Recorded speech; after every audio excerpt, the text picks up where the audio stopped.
कलयुग में अर्चक जो है उसके अधीन रहते हैं ठाकुर जी।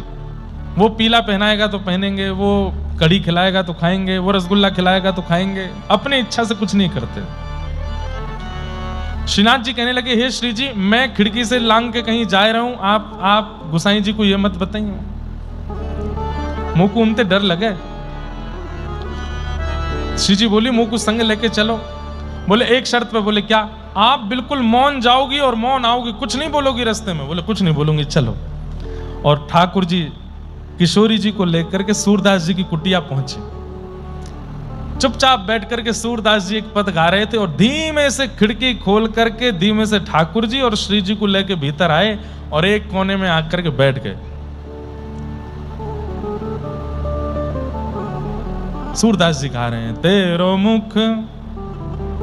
मुख नीको की मेरो श्यामा प्यारी, तेरो मुख नीको की मेरो श्यामा प्यारी, दर्पण हाथ लिए नंद नंदन, दर्पण हाथ लिए नंदन, सांच कहो वृषभानु दुलारी, सांच कहो वृषभानु दुलारी। ठाकुर जी दर्पण लेकर के पूछ रहे हैं, हे प्रियाजू, ने क्यों तो बताओ, मैं सुंदर लग रहा हूं कि आप सुंदर लग रही हो? सूरदास जी गा रहे हैं और ठाकुर जी और श्री जी बैठ के सुन रहे हैं और दोनों के नेत्र सजल हो रहे हैं। क्यों? अरे ये लीला तो हमारे गोलोक धाम की है, अंतरंग लीला, ये सूरदास को कैसे पता है?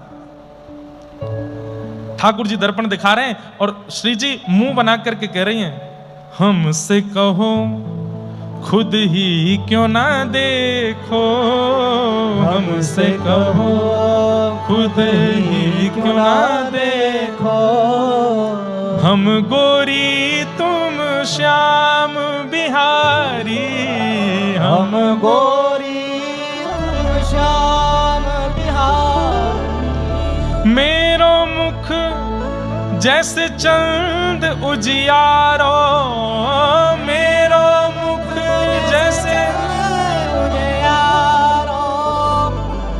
हमसे कह रहे हो कि देख के बताओ कौन ज्यादा सुंदर लग रहा है? ये कोई देख के बतावे वाली बात है? अरे शीशा में स्पष्ट है रहे हो है, हम गोरी हैं और तुम सांवरे हो।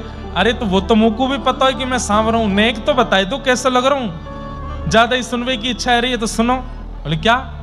मेरो मुख जैसे चंद उजियारो, मेरो मुख जैसे चंद उजियारो, और तुमरो मुख जैसे रैन अंधियारी, तुमरो मुख जैसे रैन अंधियारी। मैं तो ऐसी लग रही हूं जैसे पूर्णिमा को चंद्रमा और तुम ऐसे लग रहे हो अमावस्या की घनघोर रात्रि। जैसे ही कि अब भाई किसी सांवले व्यक्ति को, काले व्यक्ति को काला कह दो ठीक है, सांवला कह दो यहां तक भी ठीक है, अब सीधे कह दो ए अमावस्या यहां पे आ, कितना बुरा लगे। ए अमावस्या इतकुआ कहां डोल रहा, उसको कितना बुरा लगेगा।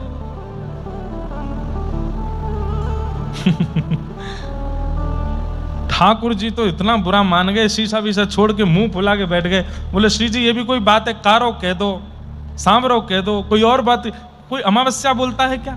आप अमावस्या बोल रही हो हमको? जैसे ही ठाकुर जी मान करके बैठे हैं, सूरदास जी गा रहे हैं, प्रिया प्रियतम सुन रहे हैं। ये सब दिमाग में रखिए भाव। बंधुओं देखो, जो विषय यहां लिया गया है ना, ये सुनने का विषय नहीं है, ये अनुभव का विषय है। और अनुभव ऐसे नहीं होगा, चिंतन करना पड़ेगा आपको उसी स्थिति का। अब ठाकुर जी मान करके बैठे हैं और श्री प्रिया जी उनको मना रही हैं, श्री जी उनको मना रही हैं। कैसे मना रही हैं? अरे आप तो रूठ के बैठ गए, रहने दो, मुझसे बात मत करो, चली जाओ और जाओ। इतने सारे गोरे गोप हैं, गोरे गोरे सबरे ग्वाला हैं, उनमें से कोई पसंद कर लो। मैं तो कार हूं, ऐसे बैठूंगा किनारे पे ही, और ये कारी जमुना के पास ही, मैं हूं कारो जेऊ कारी, हम दोनों यहीं बैठे रहेंगे, आप जाओ यहां से।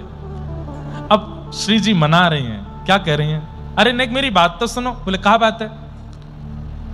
तेरो नयन में मोटो मोटो कजरा, तेरो नयन में मोटो कजरा।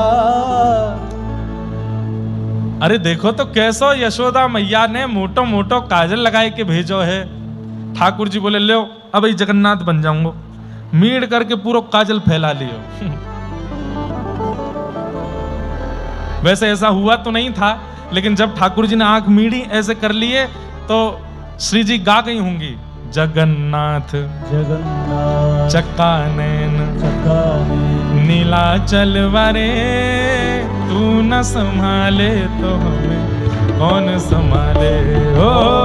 कौन संभाले तो हमें कौन संभाले। हे जगन्नाथ जगन्नाथ चक्का नैन चक्काने जगन्नाथ जगन्नाथ चक्का नैन चक्काने नीलाचल वारे, तू न संभाले तो हमें कौन संभाले हो।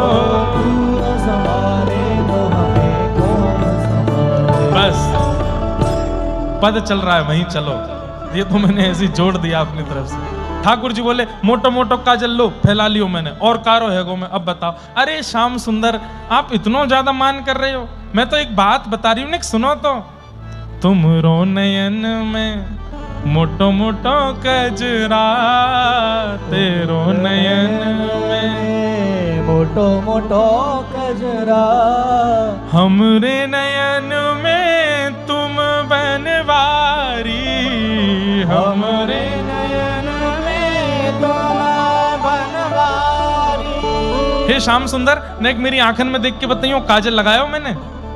ठाकुर जी बोले नहीं आपने तो नहीं लगाया। बोले लगाए हो है पर आपको दिख नहीं रहे हो। बोले कौन सा काजल लगाए हो है। बोले मेरे नेत्रन के काजल तो आप ही हो, जो नेत्रन में सदा बसे वही को तो काजल के हैं, मेरे नेत्रन में तो आप बैठे हो, मुंह को काजल की कहा आवश्यकता। ठाकुर जी पहले तो हंसे, अच्छा मैं सदा आपके नेत्रन में रहूं। फिर थोड़ी देर अच्छा काजल के रूप में फिरते कारो बोल दियो मुंह को। श्री जी बोली नहीं नहीं नहीं ऐसी बात नहीं, आप इतना बुरा नहीं मानो।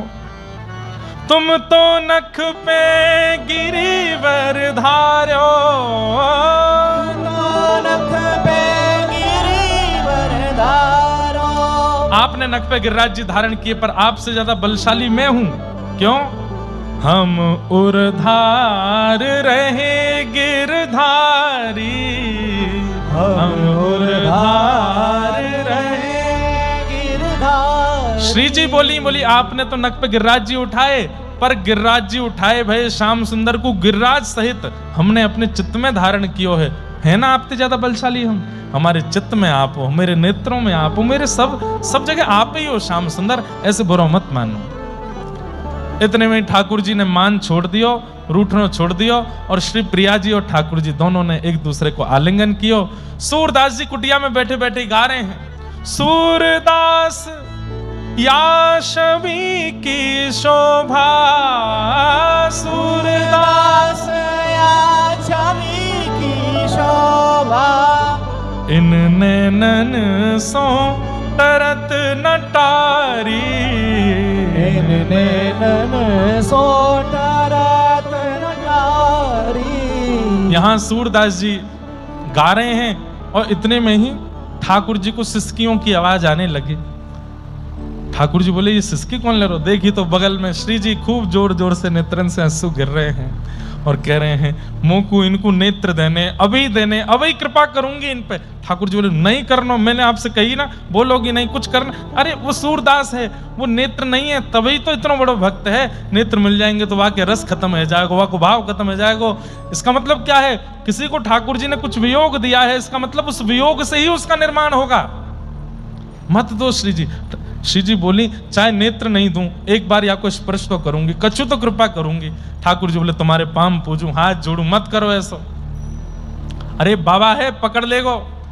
लेकिन इनको तो लग रहा था कि सूरदास जी को पता नहीं चल रहा है, पर सूरदास जी के नेत्र नहीं है, कान तो हैं।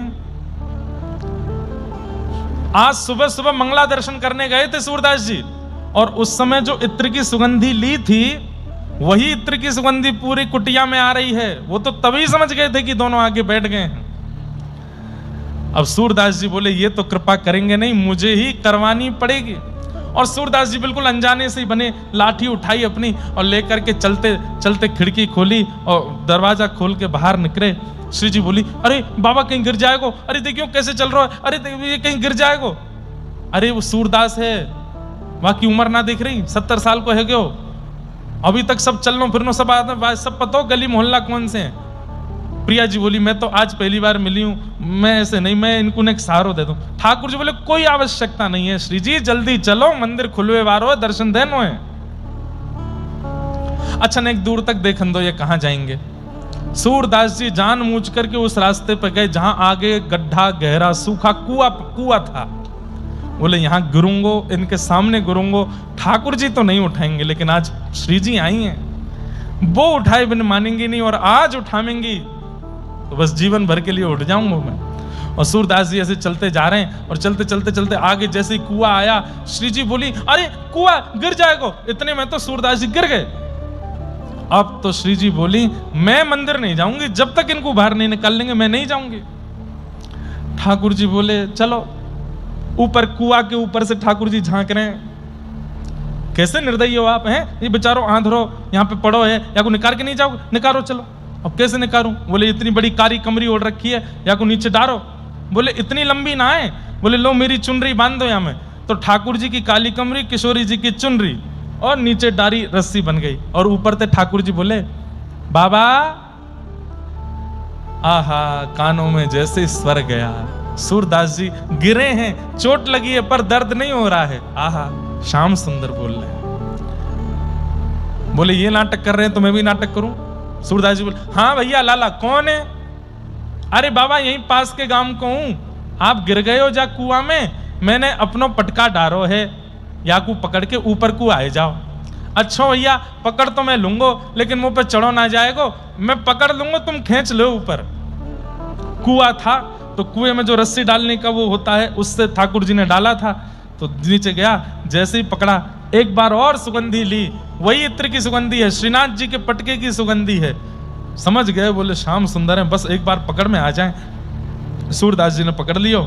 अब यहाँ ठाकुर जी खींचे तो ठाकुर जी से खींचे नहीं। अब देख कैसी लीला, जगत नियंता जगदाता, उनसे नहीं खींचेंगे सूरदास, लेकिन ये भी लीला कर रहे हैं।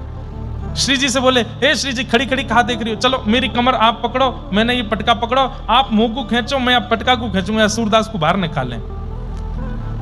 अब श्री जी ठाकुर जी को खींच रही हैं, ठाकुर जी पटका खींच रहे हैं, और धीमे धीमे धीमे सूरदास को बाहर ला रहे हैं। सूरदास जी बीच बीच में रो जाते हैं, भावुक हो रहे हैं। जय हो कृपानाथ, बड़ी कृपा बड़ी कृपा।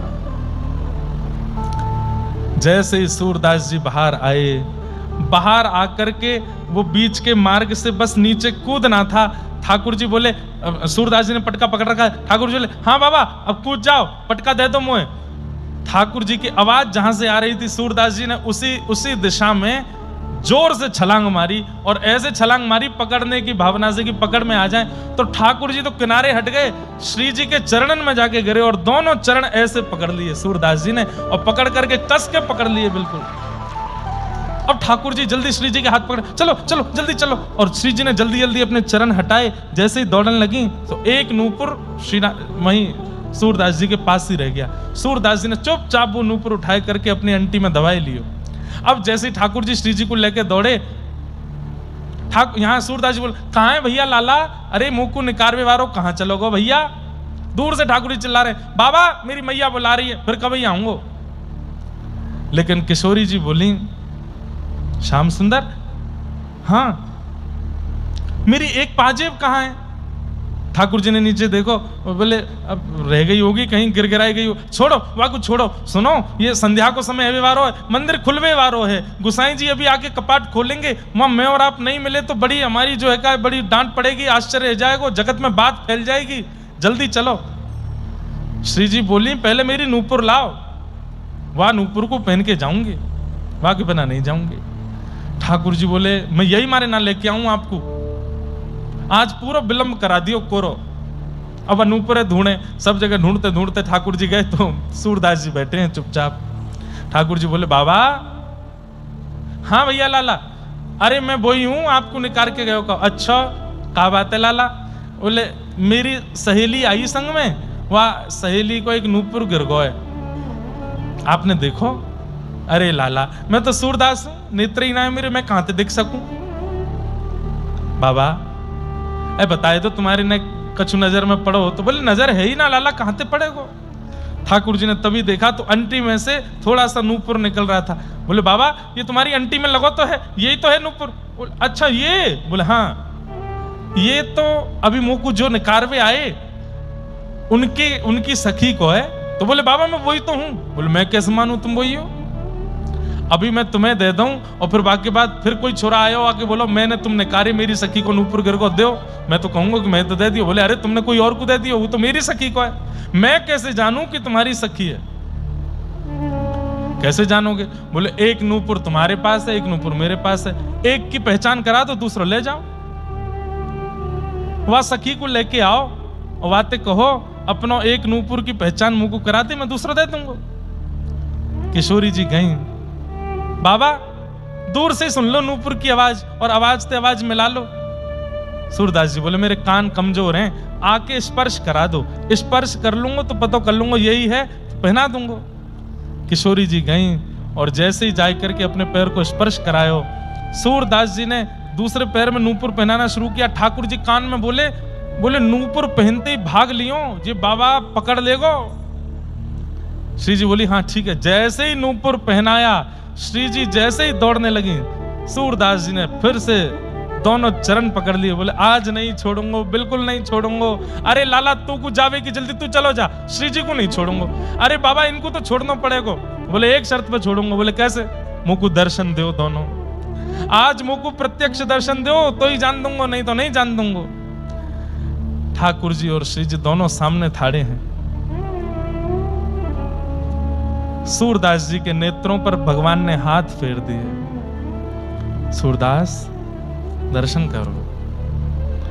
और जैसे ही सूरदास जी ने आज इतने वर्षों के पश्चात पहली बार नेत्र खोले, और पहली बार नेत्र खोलते ही श्याम वर्ण श्री मुरली मनोहर, गौर वर्ण श्री राधिका रानी दोनों युगल सरकार सामने खड़े हैं और प्रेम पुलकित नेत्रों से श्री सूरदास जी उनका मधुर दर्शन कर रहे हैं। बोलो भक्त वत्सल भगवान की। बसो मोरे नैनन में यह जोड़ी, बसो मोरे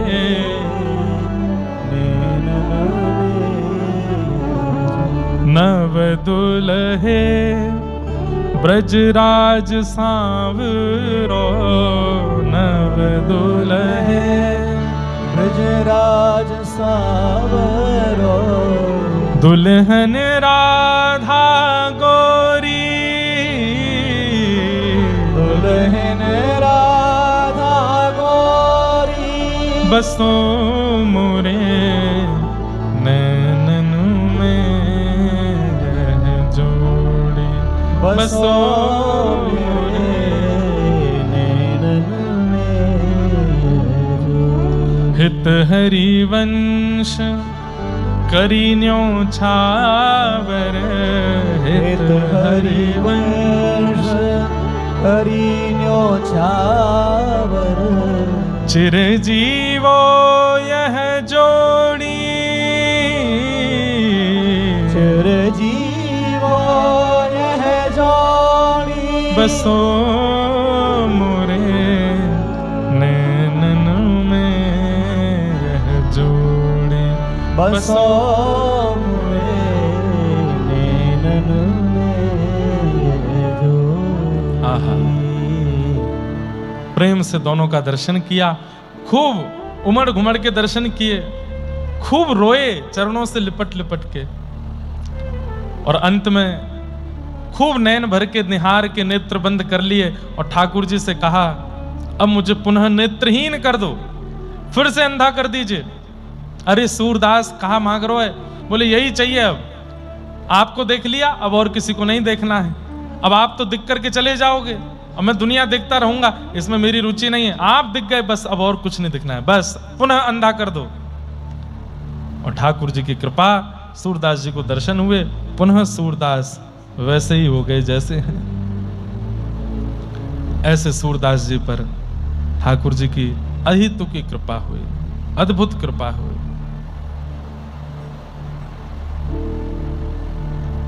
ऐसे सूरदास।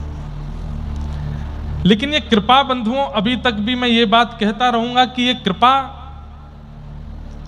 गुरुदेव की है। सूरदास जी के ऊपर उनके गुरु की कृपा चल रही है, जिसके कारण उनके जीवन में ये सब घटनाएं हो रही हैं, ये सब अनुभव उनको हो रहे हैं।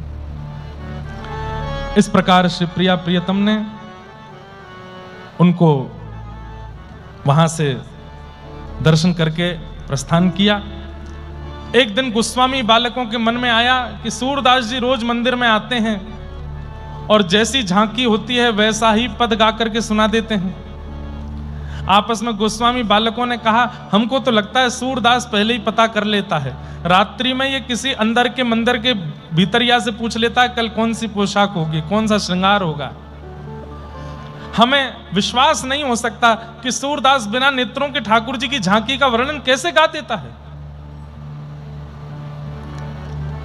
तब गोस्वामी बालकों ने आपस में कहा, आज ऐसा श्रृंगार करो, ऐसा श्रृंगार करो, ऐसा अलग सा श्रृंगार करो कि सूरदास बता ही नहीं पाए कि आज कौन सी पोशाक पहनी है। विठलनाथ जी के पुत्र थे, उन्होंने ठाकुर जी को ऐसा अद्भुत श्रृंगार किया। कैसा श्रृंगार किया? आज ठाकुर जी को कुछ पहनाया ही नहीं, केवल एक मोती की माला गले में पहना दी और कुछ नहीं पहनाया, बिल्कुल निर्वस्त्र ठाकुर जी खड़े हैं। और सूरदास जी का आगमन हुआ। सूरदास जी से कहा, सूरदास जी आज की झांकी का वर्णन करो, आज ठाकुर जी कैसे लग रहे हैं। सूरदास जी पहले तो खूब हंसे और हंस करके बोले आज तो बहुत ही ज्यादा सुंदर लग रहे हैं। बोले कैसे लग रहे हैं, गा के बताओ। बोले आज तो बहुत ही ज्यादा अच्छे लग रहे हैं, क्या बताऊं। बोले गा के बताओ। सूरदास जी तुरंत अपना करताल हाथ में लेते हैं और हाथ में लेकर के गाने लगते हैं। बड़ा प्रसिद्ध पद है, सब जानते हैं, पर सूरदास जी की वाणी में सब लोग गाइए। हाँ हाँ, कैसे लग रहे हैं ठाकुर जी।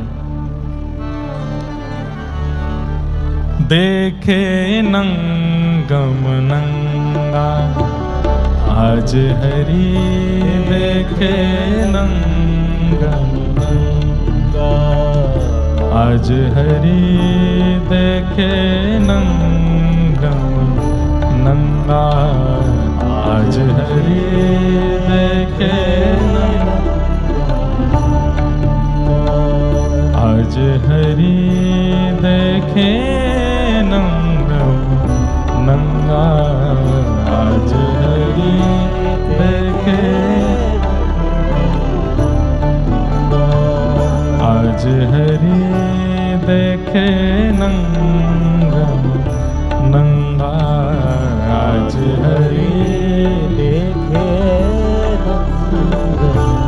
जल सुत भूषण अंग विराजे, जल सुत भूषण अंग विराजे, जल सुत भूषण अंग विराजत, जल सुत भूषण अंग विराजत, बसनहीन छवि उठत तरंगा, बसनहीन छवि उठत तरंगा।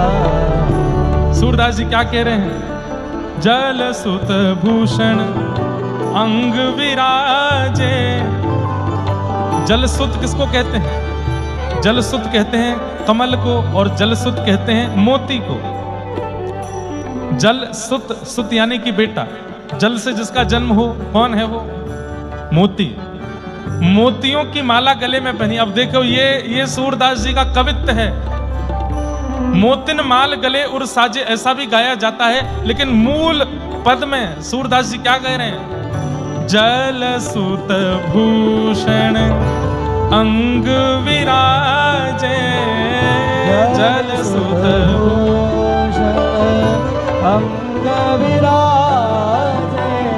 मोतियों की माला पहनी है और ये कटी का भाग मोती की माला से ही ढक रहा है, नीचे कुछ पहना नहीं है ठाकुर जी ने, बिल्कुल निर्वस्त्र हैं आज।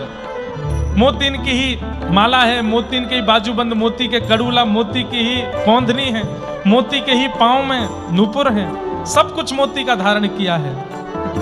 बसनहीन छवि उठत तरंगा, बसनहीन छवि उठत तरंगा। आज हरि देखे नंगम नंगा, आज हरि देखे ओ अंग अंग प्रति अमित माधुरी, अंग अंग प्रति निरख लजित रवि कोटि अनंगा,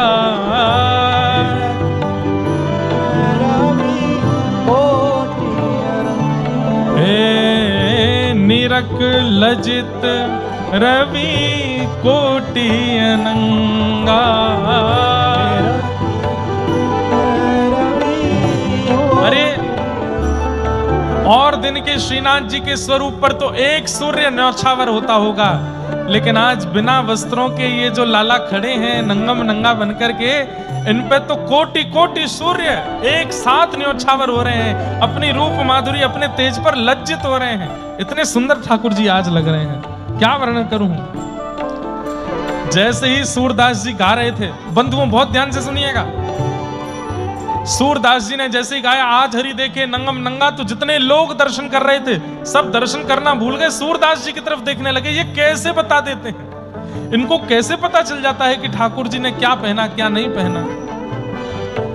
जब सब सूरदास जी की ओर देखने लगे तो सूरदास जी ने इशारा किया, अरे देखो हम यहां बैठकर के ठाकुर जी की छवि का वर्णन कर रहे हैं, वहां श्याम सुंदर मंद मंद शर्माते हुए हंस रहे हैं।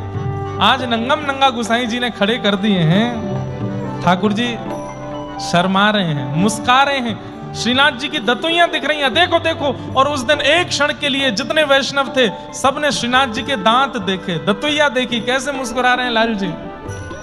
किलकत हंस दधि मुख लपटत, किलकत हंस दधि मुख लपटत।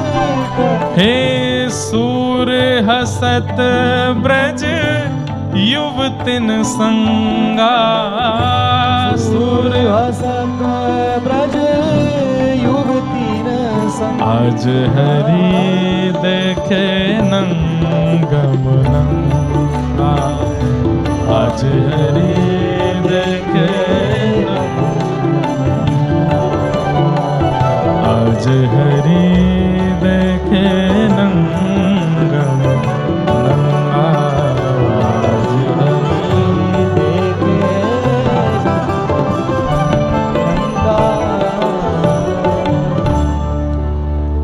सब गोस्वामियों ने और जितने भी वैष्णव थे सबने सूरदास जी की जय जयकार करी। भैया सूरदास आप सामान्य नहीं हैं, आप तो ठाकुर जी के ही चुने। सूरदास जी सबके आगे हाथ जोड़ते, मेरे गुरुदेव की कृपा, मैं कहां सूर स्वामी बना घूमा फिर रहा था, मुझे दास बनाने वाले तो मेरे गुरुदेव हैं जो ये सब अनुभव कराते हैं। ठाकुर जी के मधुर दर्शन किए। सूरदास जी की ख्याति इतनी ज्यादा होने लगी कि दिल्ली के बादशाह अकबर तक ख्याति पहुंच गई। और ख्याति कैसे पहुंची, यही पद और यही वार्ता तानसेन ने एक दिन अकबर को सुनाई कि एक बार ठाकुर जी निर्वस्त्र हमारे मंदिर में खड़े थे और सूरदास जी ने जाके ये पद गा दिया। तानसेन रिजवार तो था। अकबर ने तुरंत कहा ये पद किसका है, ये लास्ट में तुमने सूर कहा, कौन है सूर? तो बोले सूरदास जी हैं हमारे ब्रज में। बोले उनको लेके आओ, हमारे दरबार में गाना गाएंगे। बोले वो दरबार का गाना नहीं गाते हैं, फिर भी उनको बुलवाओ। बहुत बुलाया, सूरदास जी पहले तो गए नहीं। एक दिन अकबर और तानसेन ही सूरदास जी के पास आ गए और कहा कुछ सुनाइए। बोले बैठ जाओ।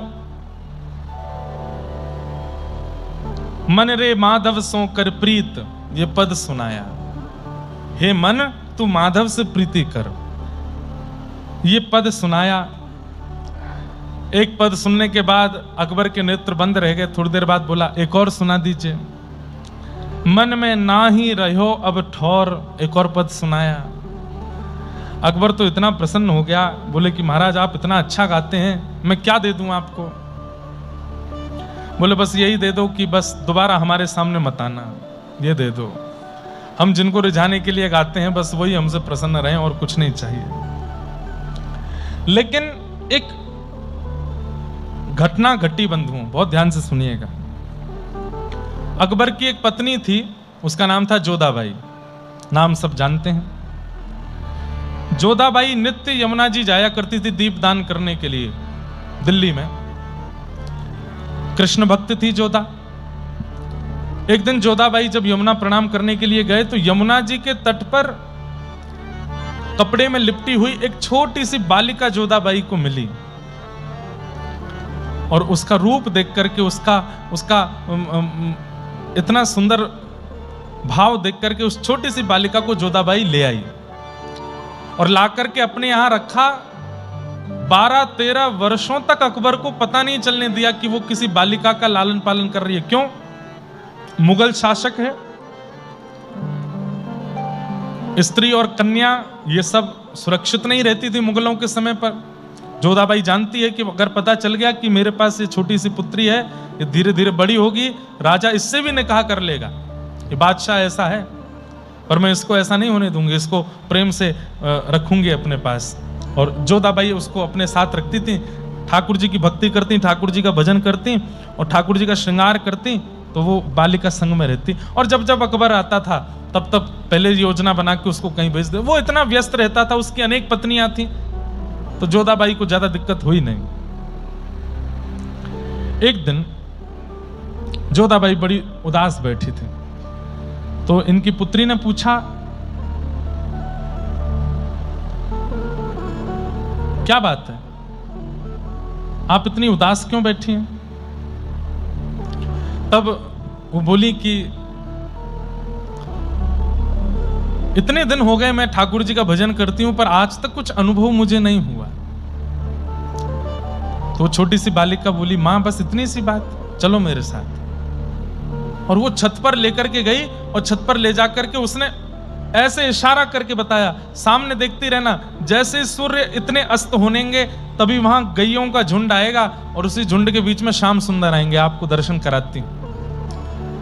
जोधाबाई आश्चर्यचकित होकर बोली, क्या बोलती हो? बोले हाँ, मैं रोज दर्शन करती हूँ, श्याम सुंदर रोज दिखते हैं मुझको। बोले तू रोज दर्शन करती है? बोले हाँ। अरे झूठ बोलती है। बोले नहीं माँ, देखो आप प्रतीक्षा करो, बस अभी सूर्य अस्त होने वाला है, सामने से गौओं का झुंड आएगा और उसी बीच में गौर वर्ण के बलराम जी, श्याम वर्ण के ठाकुर जी और सब सखाओं के साथ जाएंगे यहां से, और मेरी तरफ देखते भी हैं वो, आप यहीं खड़ी रहना। जोधाबाई खड़ी रही। जैसे सूर्य अस्त हुआ तो क्या देखती हैं कि गौओं का झुंड आ रहा है, वेणु की ध्वनि आ रही है, और ऐसी वेणु की ध्वनि जो पहले कभी सुनी नहीं है। लेकिन श्याम सुंदर नहीं दिख रहे, ठाकुर जी नहीं दिख रहे।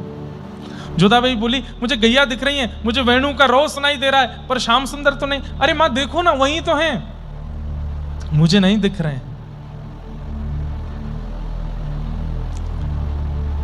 जोधाबाई की जो वो पुत्री थी वो कहती है कि ठाकुर जी कह रहे हैं आपसे कुछ अपराध बने हैं, वो अपराध जब नष्ट हो जाएंगे तब आपको दिखेंगे, लेकिन आप नित्य प्रयास करना, दिखेंगे आपको। अब तो जोधाबाई उसको पुत्री कम अपनी गुरु ज्यादा मानने लगी। अब तो पास ही बैठी रहती है, और बताओ ना, और श्याम सुंदर को क्या प्रिय है, और श्याम सुंदर। अब तो जोधाबाई इतनी ज्यादा व्यस्त रहने लगी उसके साथ, कभी कभी अकबर बुलवाता था तो जोधाबाई जाती नहीं थी। अकबर ने कहा, इतने दिन से हम बुला रहे हैं, जोधाबाई आती नहीं, क्या बात है? तब किसी गुप्तचर ने बता दिया, बोले आपको नहीं पता है, आपकी आंखों के नीचे से एक लड़की रखी है उनके पास, और बचपन से ही लालन पालन करती आई हैं, अब तो बढ़िया वो 13-14 वर्ष की हो गई है, उसके पास ही बैठी रहती है। अकबर तो उठ के बैठ गया, बोले कि हमारे महल में कोई एक लड़की रहती है, हमें ही नहीं पता। जोधाबाई को पत्र लिखा, बोले हमें पता है तुम्हारे पास एक लड़की, आदि आदि सब लिख करके भेजा, हमारे सामने उसको पेश करो। जोधाबाई बोली अगर नहीं लेके गई तो मुझे भी मरवा देंगे और इसको भी मार देंगे, और लेके गई तो मुझे पता है उसकी दृष्टि अच्छी नहीं है, पहले ही बोलेगा निकाह करवाओ मेरा।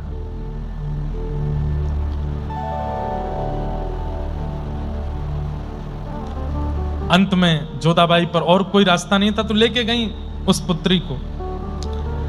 जैसे ही अकबर के सामने पहुंचे, अकबर ने जैसे ही रूप देखा, देखते ही मन में इच्छा प्रकट हो गई मेरा इनसे विवाह कराओ, और कह दिया मेरे निकाह की तैयारी करो, इससे निकाह करूंगा मैं। जोधाबाई इतनी सुंदर आपने हमसे छुपा के रखी, आदि आदि सब बातें कहने लगा। जोधाबाई बोली आपकी पुत्री नहीं आपकी पौत्री की उम्र की है।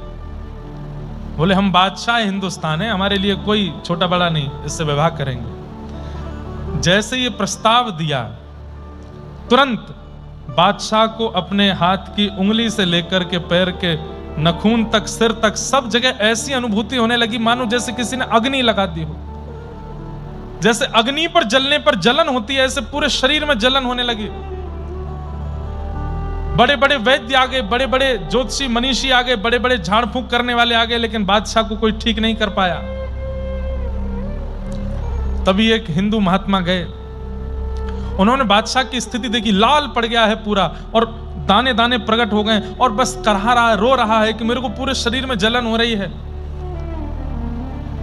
बोले महाराज इस वक्त सबसे ज्यादा चर्चा जिनकी चल रही है भारत में वो है सूरदास जी, आप उनको बुलाओ। अकबर बोला मैं मिल चुका हूं सूरदास जी से, मैं और बीरबल गए थे। बीरबल कैसे भी करके तुम बुलाओ सूरदास जी को। सूरदास जी को जाकर के कहा कि ऐसे ऐसे परिस्थिति बनी है, आप एक बार चल दीजिए। सूरदास जी बोले ठीक है आता हूं। सूरदास जी गए और जैसे ही जाकर के देखा अकबर को, देखते ही बोले वैष्णव अपराध, किसी वैष्णव का अपराध हुआ है, कब से हो रहा है ये बताओ। अकबर ने कहा मुझे याद नहीं। बोले थोड़ा ध्यान करके बताओ नहीं तो मर जाओगे थोड़ी देर में। अकबर ने स्पष्ट बता दिया, बोले ऐसे ऐसे जोधाबाई के पास एक कन्या है और उसको देख करके मेरी निकाह की इच्छा हो गई, तब से हो रहा है। बोले उनको बुलवाओ। जोधाबाई फिर से उस कन्या को लेकर के आई। जैसे ही वो कन्या सामने आई, सूरदास जी के आंखों से आंसू पर आंसू, आंसू पर आंसू। कौन है वो?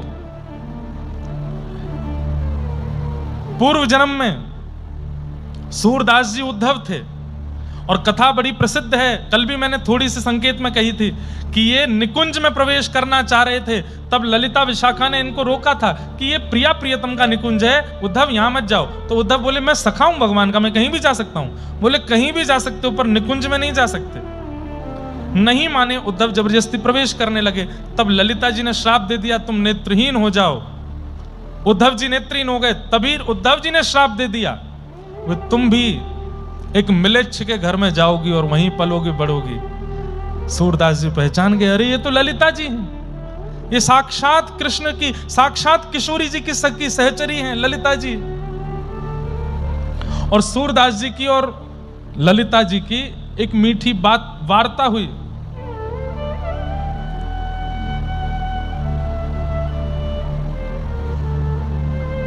ललिते तोहे बूझत साजहां, ललिते तोहे बूझत साजहां।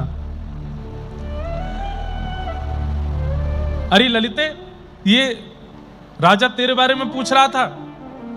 ललिता जी सूरदास जी को देख करके उनके भी नेत्र सजल हैं। वो क्या कह रही हैं? तद श्याम सुंदर तुम आए कहां? अरे श्याम सुंदर को अकेला छोड़ के यहां कहां तुम मिलेच्छों के दरबार में आए हो? सूरदास जी बोले ये दुनिया अजब तमाशा, ये दुनिया बड़ी अजीब है। मैं तो नहीं आ रहा था पर मुझे पता चला इससे वैष्णव अपराध हुआ, इसलिए चला आया। ये दुनिया अजब तमाशा। लेकिन तभी वो ललिता रूप में जो बालिका है वो कहती है सूरदास जी से, पर मोहे श्याम मिलन की आशा, पर अब मैं अपने जीवन में और कुछ नहीं चाहती, ठाकुर जी से मिलना चाहती हूं। और तुरंत वो बोलती है अब हरि पर जाऊं, अब मैं ठाकुर जी के पास जा रही हूं। और सूरदास जी मुस्कुरा करके बोलते हैं कछु दिन में मैं भी आऊं, तुम जाओ कुछ दिन में मैं भी आ रहा हूं। और इतना कहते ही वो जो बालिका थी उसके देह से एक अग्नि प्रकट हुई और जल करके पूरा शरीर देह वहीं राख बन गया। सूरदास जी ने उसको अपने शीश से लगाया, नतमस्तक होकर के प्रणाम किया बोलो श्री ललिते महारानी की। सामने बैठा अकबर पूछ रहा ये सब क्या था, ये सब क्या हो रहा था? बोले बहुत लंबी कथा है, तुम नहीं समझोगे। बहुत बड़ा वैष्णव अपराध किया है तुमने, भगवत भक्त के प्रति ऐसी भावना रखी है, इसलिए तुम्हारा देह अब ये पीड़ा दूर नहीं होगी। ऐसा मत कीजिए नाथ, मैं मर जाऊंगा। बोले मरोगे नहीं, कहीं कहीं अंग से ठीक हुआ करेगी, कहीं कहीं फिर होने लगा करेगी, ये पीड़ा तो रहेगी। क्योंकि वैष्णवों को भी कृष्ण और वृंदावन की भक्ति प्रदान करने वाली ललिता जी के प्रति तूने दुर्भावना रखी। अकबर बोला मुझे थोड़ी पता था कि वो कौन है। बोले कोई भी हो, किसी के भी प्रति दुर्भाव क्यों रखते हैं? सूरदास जी ने मीठी डांट लगाई और वहां से चले गए। तब से अकबर का नियम बन गया, सूरदास जी का पद तानसेन से सुनता था, तो जब जब तानसेन सूरदास जी का पद गाते थे तब तब अकबर को शांति रहती थी, और पद विश्राम होते फिर से उसको जलन होनी शुरू हो जाती थी, और 24 घंटे सूरदास जी का ही पद सुनता रहता था। एक दिन अकबर फिर से वृंदावन गया और सूरदास जी से जाकर के बोला, सूरदास जी आप इतना अच्छा लिखते हैं, इतना अच्छा लिखते हैं, मैं क्या बताऊं। एक बात बताइए, आप कवि हैं, आपने औरों की भी कविताएं देखी होंगी, इस दुनिया में सबसे सुंदर कवि कौन है? तो सूरदास जी बोले सबसे बढ़िया कवि मैं हूं, मुझसे बढ़िया कविता रचना कोई नहीं करता। ये सुनकर के तानसेन और बीरबल थोड़े आश्चर्यचकित हुए, बोले वैष्णव अपनी बड़ाई नहीं करता, सूरदास जी अपनी प्रशंसा कैसे कर रहे हैं? तो तानसेन ने पीछे से बोला कि महाराज आपने गोस्वामी तुलसीदास जी का नाम सुना है? सूरदास जी के नेत्र सजल हो गए, अरे वाह तुमने मेरे पुराने मित्र की याद दिला दी। बोले आप जानते हैं? बोले हम दोनों की बड़ी अच्छी भेंट हुई थी, भेंट के बारे में बताऊंगा, लेकिन तुमने जो अभी प्रश्न किया कि कविता किसकी अच्छी है, कविता तो मेरी अच्छी है, लेकिन तुमने बाद में नाम लिया तुलसीदास जी का। तुलसीदास जी कविता नहीं लिखते, तुलसीदास जी की चौपाई तो मंत्र हैं जो भगवत दर्शन करा देती है। कवि मैं अच्छा हूं, पर तुलसीदास जी कवित्र नहीं है, वो कवि नहीं है, वो तो ठाकुर जी को प्रकट कर देते हैं शब्दों में। और फिर सूरदास जी ने तुलसीदास जी से अपने मिलन की कथा बताई। कैसे? तुलसीदास जी वृंदावन आए थे, गोस्वामी तुलसीदास, और उन्होंने सूरदास जी की बड़ी प्रशंसा सुनी थी। सब जगह दर्शन करते हुए सीधे सूरदास जी की कुटिया में पहुंचे। सूरदास जी बोले कौन आए भैया? अरे हम हैं तुलसीदास। तुलसीदास नाम सुनते ही सूरदास, अच्छा आपकी खूब चौपाइयां सुनते हैं हम, आपने रामचरितमानस की रचना की है? बोले जी। हनुमान चालीसा बहुत अच्छी लिखी है आपने? बोले सब कृपा है ठाकुर जी की। आप भी बहुत बढ़िया लिखते हैं, मैं कभी कभी पद सुनता हूं, नाचो बहुत गोपाल, ये मुझे बहुत अच्छा लगता है। ऐसी सब चर्चा हो रही है गोस्वामी जी में और सूरदास जी में। अब मैं नाचो बहुत गोपाल एक बार सुना देंगे? बोले हाँ हाँ सुना देंगे, सब सुनेंगे, आप बैठो ना, आओ। थोड़ी देर वार्ता होती रही, एक दूसरे की प्रशंसा करते रहे। थोड़ी देर बाद गोस्वामी तुलसीदास जी बोले एक बात तो माननी पड़ेगी। बोले क्या? कितने भी कृष्ण की महिमा गा लीजिए, कितने भी कृष्ण के पद लिख दीजिए, पर हमारे राम जी का पारावार नहीं हो सकता, हमारी राम जी की बराबरी नहीं कर पाएंगे ठाकुर जी। सूरदास जी सीधे होकर बैठ गए, बोले देखो तुम्हारे राम जी को बार बार प्रणाम है, राम जी को बार बार वंदन है, पर हमारे ठाकुर जी को कम मत समझो तुम। अरे नहीं, हम सब जानते हैं, सच्चाई तो हमको पता है। बोले देखो ऐसे मत करो, हम अपनी पे आ जाएंगे तो फिर हम ऐसी ऐसी बातें बता देंगे, फिर रोते डोलोगे। बोले देखो बातें तो मुझे भी बनानी आती है, मैं भी कवि हूं, आप भी कवि हो, दोनों एक दूसरे को हराते रहेंगे। आज एक काम करते हैं, बिना कविता के प्रतियोगिता करते हैं, देखते हैं कि तुम्हारे ठाकुर जी बलवान कि हमारे राम जी। सूरदास जी बोले क्या करोगे? बोले तराजू लटकाओ, और एक पड़ले में आप बैठोगे अपने गोपाल जी के साथ, मैं बैठूंगा अपने सीताराम जी के साथ, जिसका पटला भारी वो विजय। सूरदास जी बोले हम तो पतले दुबले से हैं। तुलसीदास जी बगल में आके अपना हाथ स्पर्श कराए, बोले हमें छू के देखो, हम कौन से मोटे हैं, हम भी पतले हैं। सूरदास जी उनका हाथ पकड़े, फिर अपना पकड़े, बोले हाँ हो तो हमारे जैसे ही। तो बोले चलिए हो जाए प्रतियोगिता। तराजू में जैसे ही पहुंचे, पहले सूरदास जी एक पडले में बैठे, जय हो मेरे गोपाल जी, और कह करके जैसे ही बैठे पटला नीचे हो गया। अब दूसरी तरफ सूरदास अभी बैठे नहीं तुलसीदास जी महाराज ने पटला नीचे किया और तुरंत बैठे, जय हो मेरे श्री सीताराम। और जैसे ही बैठे थोड़ी देर तो पटला ऊपर नीचे होता रहा, थोड़ी देर बाद सूरदास जी ऊपर चले गए, गोस्वामी जी का पटला नीचे आ गया, और जो लोग 4, 5, 10, 15 लोग दर्शक थे, उन सब ने जय जयकार करी, सियापति रामचंद्र की जय, गोस्वामी तुलसीदास जी महाराज की जय। सूरदास जी बोले क्या हुआ? नीचे से तुलसीदास बोले क्या हुआ? क्या जो होना था वही हुआ, जो वास्तविकता है वो हुआ, हम जीत गए। हमारे राम जी बलवान हैं, हमारे राम जी का प्रताप है, हम जीत गए। सूरदास जी भावुक हो गए, बोले नीचे उतारो मुझे। पड़ला नीचे किया, अपने गोपाल जी को हृदय से लगा के रोते रोते लाठी से चलते हुए पहुंच गए कुटिया में। और कुटिया में जाके इतना रोए, इतना रोए, इतना रोए, नेत्र नहीं दिए मुझे, लाठी से चलता हूं, अपने आप प्रसाद पाता हूं, अपने आप स्नान करता हूं, आज तक दुनिया का एक रंग नहीं देखा मैंने, कभी शिकायत नहीं की आपसे। आज तुलसीदास के सामने अगर मेरी इज्जत रखनी थी तो सब भूल गए आप। वहां वो तृणावर्त आया था आपको मारने के लिए वृंदावन में बवंडर के रूप में, तो इतने भारी हो गए कि आपको उठा ही नहीं पाया। पूतना के लिए आप 6 दिन में इतना बल आ गया कि उसके प्राण निकाल लिए। 6 वर्ष की आयु में कालिया नाग के ऊपर नृत्य कर लिया। 7 वर्ष की आयु में विशाल 22 किलोमीटर के पर्वत गिरिराज जी को उठा लिया। और आज यहां सूरदास की लाज बचानी थी, वहां पे हल्के हो गए आप। ठाकुर जी प्रकट हो गए, प्रकट होकर सूरदास जी की गोद में बैठ गए और थोड़ी पकड़ के बोले बाबा मुंह पे गुस्सा काहे को है रो है, मेरी गलती थोड़ी है। बोले हाँ तुम्हारी गलती ना है, मेरी गलती है। मोए भी जन्मते सिया राम जी को ही गुणगानो चाहिए हो, तुम्हारी चक्कर में गलत पड़ गया हूं मैं। तुलसीदास के आगे मेरी नाक कटवाए दे। अरे बाबा ने एक मेरी बात तो सुन ले। बोले कहा? बोले 2 ज्यादा हूं मैं कि 3 ज्यादा हूं मैं, ये बताओ। सूरदास जी बोले मो गणित सिखा रहे हो अब, 80 वर्ष की उम्र में आके गणित सिखा रहे हो? बोले अरे बताओ ना 2 ज्यादा हूं मैं कि 3? सूरदास जी बोले 3 ज्यादा हूं मैं। तो बोले आप जब पल्ले में बैठे तो क्या बोल के बैठे? जय हो मेरे गोपाल जी, एक आप और एक मैं। और तुलसीदास जी जब बैठे तब क्या बोले? जय हो मेरे श्री सीताराम। तो सिया जी भी, राम जी भी और ऊपर से तुलसीदास, तो 3 होंगे तो भारी पड़ी जाएंगे ना वो। तुम दोबारा तराजू लगवाओ और अब की बार चढ़ते हुए बोलना जय हो मेरे राधे श्याम। देखियो कमजोर कहीं नहीं पड़ोगे तुम, हम भारी आ जाएंगे दोनों। मैं और प्रिया जी दोनों तुम्हारी गोद में बैठ के इतना वजन कर लेंगे कि तुरंत नीचे आ जाएगा। सूरदास जी बोले ठीक है ठीक है। गोपाल जी को मूर्तिमंत गोपाल जी हो गए, गोद में लेके फिर से छड़ी लेकर के गए। गोस्वामी जी कहाँ हैं? तुलसीदास जी कहाँ हैं? तुलसीदास जी कहीं राह पे थे। बोले रुको रुको रुको रुको रुको।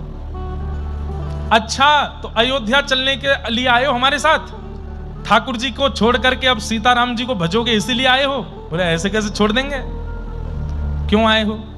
बोले हम इसलिए आए हैं एक बार तराजू फिर से लगाओ, फिर से लगाओ तराजू, और आप बैठना और फिर से मैं बैठूं, अब की बार होगा निर्णय। गोस्वामी तुलसीदास जी बोले नहीं नहीं नहीं, एक ही बार होगा निर्णय, बार बार नहीं होगा। नहीं नहीं एक बार और लगा दो। नहीं नहीं अब नहीं होगा, एक बार लगा दो, मेरे कहे से लगा दो। गोस्वामी तुलसीदास जी ने सूरदास जी को हृदय से लगाया और खूब कस के हृदय से लगा करके बोले जिसने आपको कुटिया में आके पढ़ाया है मैं भी उसको जानता हूं, मैं भी सब जानता हूं कौन आकर के सब सिखा के गया है। अरे दोनों एक ही हैं, काहे को इतने चिंता कर रहे हो नाथ? आपके जो ठाकुर जी हैं वही हमारे राघव जी हैं, बस हमारे थोड़े से शांत हैं, आपके थोड़े से चप्पल हैं। कोई ऐसी हमारी प्रतिस्पर्धा वाली बात नहीं है। सूरदास जी भी भावुक हो गए, यहाँ तुलसीदास जी भी भावुक हो गए और दोनों भक्तों का प्रिय मिलन हुआ। इस प्रकार सूरदास जी ने अपने तुलसीदास जी से मिलन की कथा बताई। सुन करके बड़ा प्रसन्न हुआ अकबर। अकबर ने कहा कि मैं आपके समस्त पदों को देखना चाहता हूं, आप सारे पद भिजवा दो। जैसे ही पता चली कि अकबर ने पद मांगे हैं, कई लोग सूरदास जी की छाप लगा लगा करके पहुंच गए और उल्टे सीधे पद सब दे दिए। अब तो अकबर बड़ी चिंता में पड़ गया। सूरदास जी के कुल 1.25 लाख पद हैं, यहाँ तो 2.5 लाख से ज्यादा पद आ गए मेरे पास। तो पूछा क्या करें? तब किसी ब्रज के रसिक ने बताया, बोले कि सारे पदों को यमुना जी में बहा दो, जो ऊपर तैरने लग जाएं समझ जाओ सूरदास जी के, और जो डूब जाएं समझ जाओ ये नकली हैं। जैसे ही बहाए तो 1.25 लाख पद जो थे वो तैरने लगे, बाकी के 1 लाख के करीब पद जो अनर्गल लोगों ने केवल ख्याति प्राप्त करने के लिए लिख दिए थे वो सब डूब गए। ऐसे सूरदास जी के पदों का संकलन हुआ। अब आती है और भी कथाएं हैं, बीच में बड़ी सुंदर सुंदर लीलाएं हैं, लेकिन सूरदास जी के भगवत धाम परायण का समय। बिहाग। सूरदास जी 100-105 वर्ष की अवस्था के लगभग हो गए। ध्यान से सुनिएगा। ठाकुर जी गए और सूरदास जी की कुटिया में प्रकट होकर के बोले, प्रत्यक्ष हाथ आगे करके, सूरदास अब तुम्हारा समय पूर्ण है, अब चलो निकुंज में मैं तुम्हारी प्रतीक्षा कर रहा हूं, चलो मेरे साथ। सूरदास जी बोले, जय जय, 1.25 लाख पद लिखने थे, अभी लाख हुए हैं, आप कृपा करके थोड़ा सा और समय दे दें, 25,000 पद रह गए, मैं लिख दूंगा। ठाकुर जी बोले, तू चिंता काहे को कर रहा है? बोले, क्यों? तैने लाख लिखे हैं, लेकिन तू सबन की गिनती करवा ले, 1.25 लाख ही निकलेंगे। बोले, 1.25 कब हो गए? बोले, तैने लाख लिखे, 25,000 मैंने लिख दिए तेरे बट के, अब मुंह पे सहन ना है रो, तू जल्दी निकुंज चल मेरे संग। और सूरदास जी ने गिनती करवाई तो उनके 1.25 लाख ही पद थे। और मैंने कल बताया कि जहां सूर है या सूरदास है वो सूरदास जी के हैं, और जहां सूर श्याम है वो ठाकुर जी के द्वारा लिखे हुए पद हैं। जय जय, बस अब आज्ञा दो, मैं जल्दी आऊं। ठाकुर जी बोले, बस अब जो जो तुम्हारे गुरुदेव के प्रणाम, रज को प्रणाम, वृंदावन को प्रणाम करने की जो स्थिति है वो करो, चलो।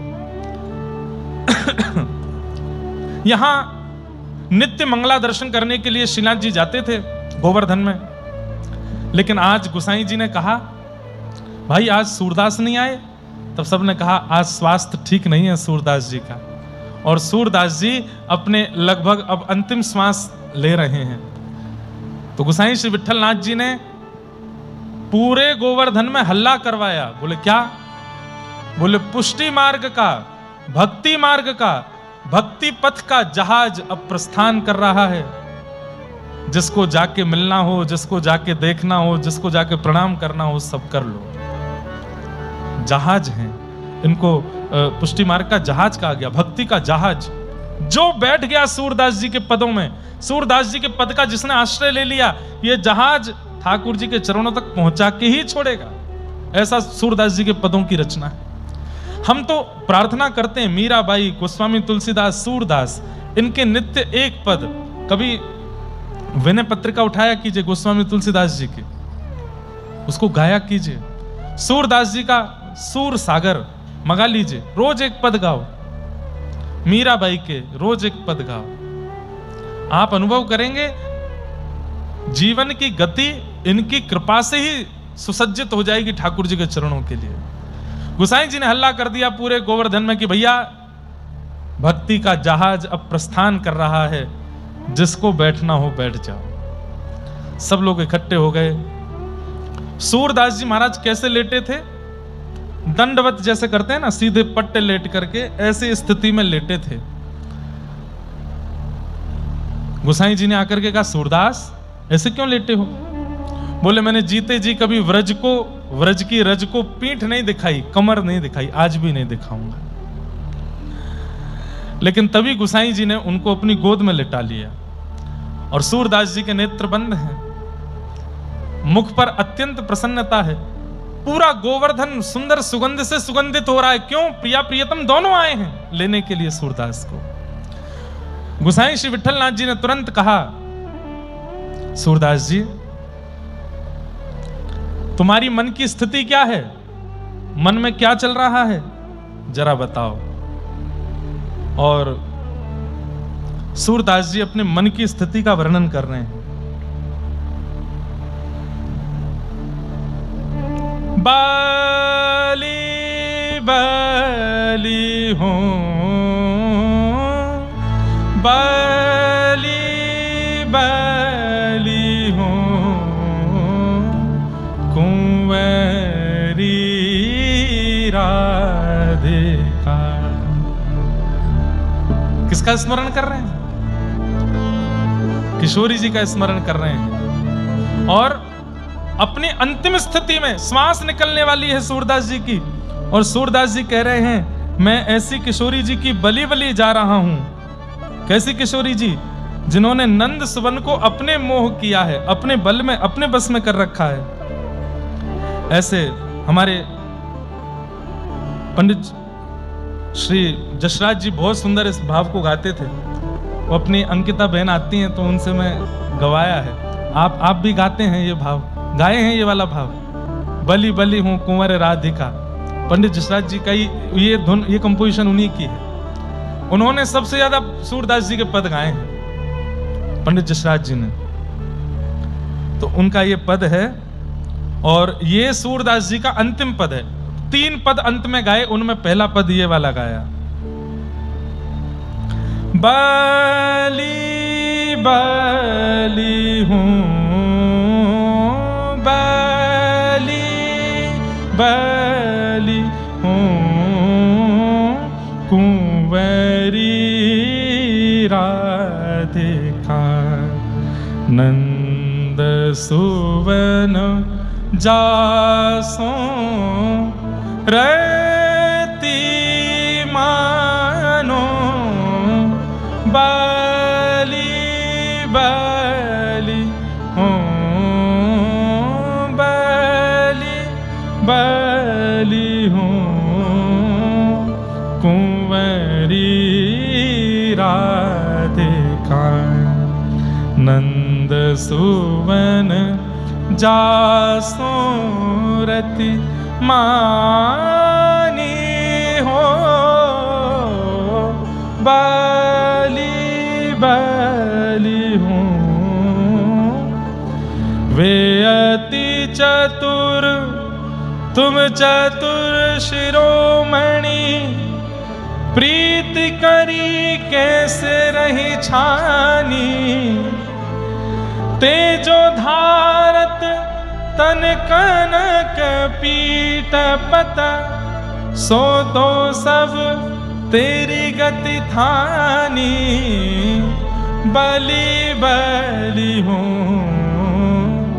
कुंवरी राधिका, नंद सुवन जासों रति मानी, बलि बलि हूं। अंतिम श्वास चल रही है सूरदास जी की और दोनों भुजाओं से बलैयां ले रहे हैं। गुसाई जी पूछ रहे हैं क्या दिख रहा है? बोले श्री जी की बलैयां ले रहा हूं जिन्होंने श्याम सुंदर को अपने वश में कर रखो है। हमारे माई श्यामाजू को राज, जाके अधीन सदा ही सांवरो, या ब्रज को सिरताज, हमारे माई श्यामाजू को राज। किशोरी जी का स्मरण करते हुए, सूर सुजान सखी के बूझे, प्रेम प्रकाश भयो बैसानी, सूर सुजान सखी के बूझे, प्रेम प्रकाश भयो जानी, बलि बलि हूं। तभी वहां बहुत लोग बैठे थे, उनमें से एक बोल पड़ा, सूरदास जी बुरा मत मानियो, मैंने जब से आपके पद सुने हैं तब से लेके आज तक मैंने केवल या तो दीनता के पद आपसे सुने हैं, या तो अपनी धन्यता के पद आपसे सुने हैं, या ठाकुर जी की लीला के पद आपसे सुने हैं। आप कैसे कवि हैं? आपने अपने गुरु के लिए कभी कुछ नहीं गाया, अपने गुरु के लिए आज तक कुछ नहीं गाया।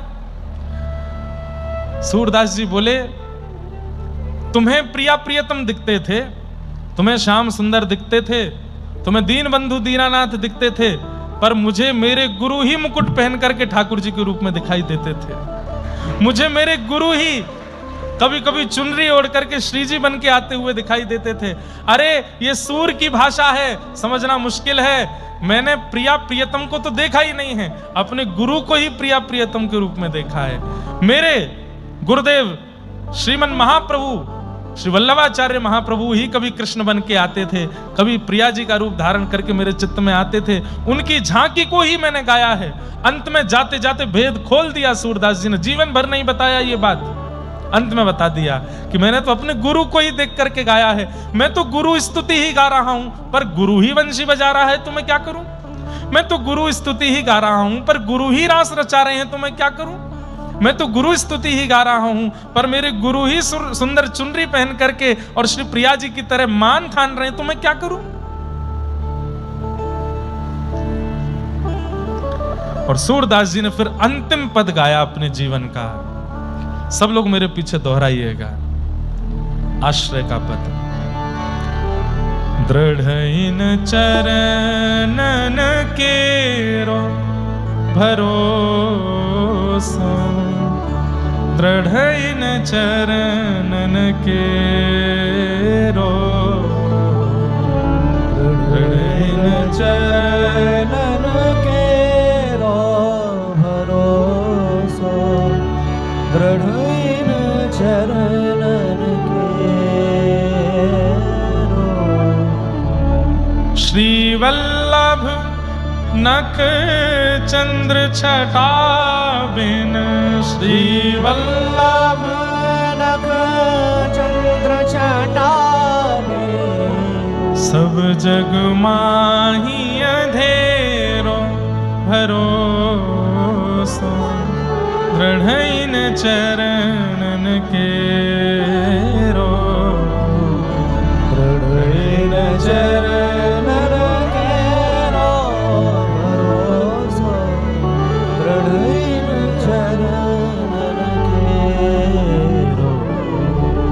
साधन और नाहिया कली में, साधन और नाहिया कली में, जासो होत निवेरो भरोसो, दृढ़ इन चरणन केरो, दृढ़ इन चरणन केरो भरोसो, दृढ़ इन चरणन केरो। सूर कहा कहे दुविध आंधरो, सूर कहा कहे दुविध आंधरो, सूर कहा कहे दुविध आंधरो, सूर कहा कहे दुविध आंधरो, बिना मूल को चेरो भरोसो, दृढ़ इन चरणन केरो, दृढ़ इन चरणन केरो भरोसा, दृढ़ इन चरणन और हाथ जोड़ लिए, गुरुपुत्र गुसाई विठलनाथ जी की गोद में सिर रखा है, हाथ जोड़ करके बोले जय जय, नेक आपसो आज्ञा चाहिए। बोले कहा, बोले जीते जी कभी कमर नहीं दिखाई है या ब्रजकू मैंने, जीते जी कभी पीठ नहीं दिखाई है ब्रजकू, जाते जाते भी नहीं दिखाऊं। आपने मुंह को अपनी गोद में लिटा दिया है, कृपा करके नेक आप मुंह को अब मुख मेरो व्रज की ओर कर दो, मुख मेरो व्रज की ओर लिटा दो। और सबने मिलकर सूरदास जी को सीधा लिटाया, मतलब मुख रज में, मुख नीचे की ओर, और दोनों भुजाओं से व्रज का आलिंगन करके सूरदास जी वहीं अपना देह त्याग करके भगवत धाम को प्रस्थान कर गए। बोलो सूरदास जी महाराज की जय।